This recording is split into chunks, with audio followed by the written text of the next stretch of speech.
Comic-Con is the best. Like, it's just, I mean, it's truly, I feel like my inner nerd is like embraced and loved. I'm around my fellow, like fans. It's really, really cool. But it's weird to be on this side of it. You know what I mean? I've always wanted to participate in Comic-Con, but to be here because I'm a part of Comic-Con is something else. There's just this sense of positivity about Comic-Con because it's a place where there are hundreds of thousands of people and every single one of them wants to be here. That's the thing. And so I always get that real fun energy about being here. This is a movie made for theaters. Like, why wouldn't you? Like, it's action-packed, it's Transformers, it's the origin, it's CGI, it's the way you've never seen it before. And, like, we're having a blast. Like, you will come in and have a really great time. I'm a huge fan from way back in the day the original cartoon back in 84, from 84 to 87.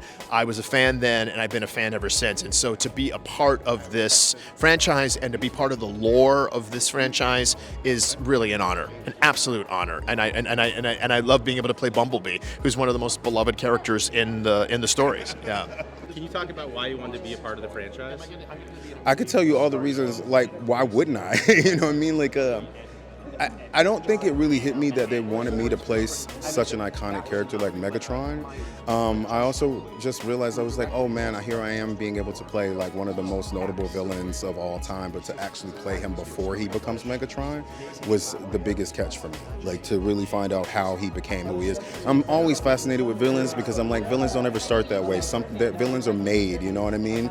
And so I always wanted to really get down to the nit and grit of what made Megatron how he is. And so I also wanted to make sure that I gave him enough heart too, because like, I hate when they already make villains like you should hate them, you should be against them. I was like, no, I want people to really feel for him and really like understand him and relate to him.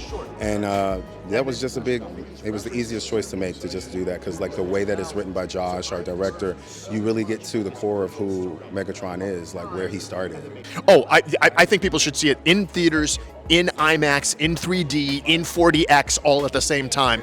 There's so much, it's so dynamic that I think people should absolutely, this is not something you want to watch on your phone, folks. It's not something you want to look at on your computer screen. You definitely want to see this.